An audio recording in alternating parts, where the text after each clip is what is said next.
अस्सलाम वालेकुम। मैं इधर क्यों देखता हूँ यार? अच्छा सॉरी। अस्सलाम वालेकुम। यार आज का सीन ये है पता है क्या?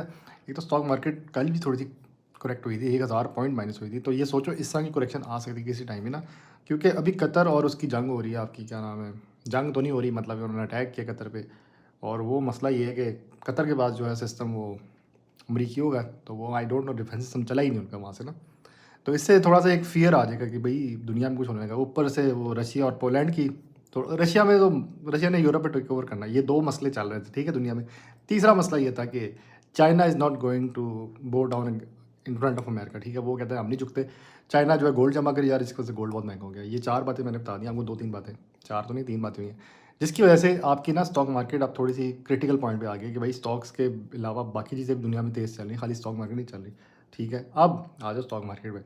सीन ये है कि आपका इस वक्त माड़ी ने झूला बहुत मज़े का दिया था, 700 तक गया और फिर माड़ी ड्रॉप हुआ है 687 तक। माड़ी शायद कंटिन्यू रख सकता है झूला, अगर ये जो सारी 3 बातें बताई हैं इसका इफेक्ट स्टॉक मार्केट पे ना आए तो ये 730 तक माड़ी जा सकता है, ठीक है। दूसरा लकी जो है 500 टच कर सकता है। अगर माड़ी आज ड्रॉप हुआ तो आप एंट्री ले सकते हैं। अब सारे नाराज़ हैं, NATF फंसा दिया। मैंने जब भी बोलूँ ना किसी स्टॉक का कि यार रिस्की है, मैंने माड़ी का भी रिस्की इसलिए बोला था, मैंने कहा यार माड़ी का झूला आ नहीं रहा ना, तो मैंने कहा रिस्की है, लेकिन चल गया माड़ी। अभी भी मैं यहाँ से आपको एक अच्छी चीज़ बता देता हूँ कि एक ऐसा स्टॉक है, FFC नाम है उसका, ठीक है। आप वो ले लें, लॉन्ग टर्म सोचें, क्योंकि ये अब शरिया की तरफ जा रहा है। अभी कंफर्म नहीं है, कोई कह रहा है हो गया है, कोई कह रहा है होने लगा है। ये 500 तक हो जाएगा यहाँ से और उसके बाद ये शायद स्प्लिट भी हो जाए, फिर ये वही UBL वाला झूला दे सकता है।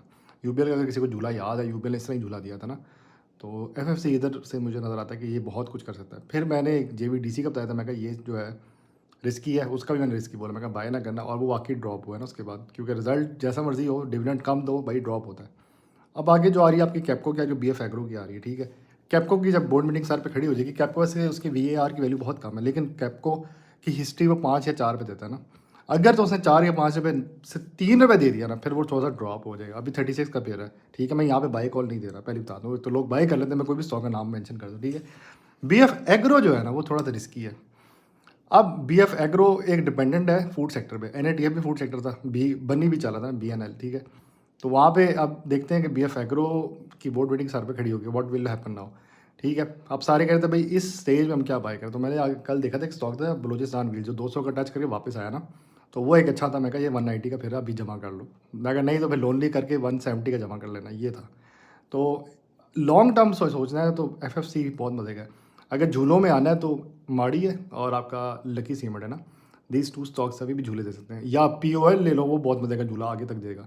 तो ऑयल की प्राइस में थोड़ा सा इफेक्ट आएगा, but it will continue like this, let's see.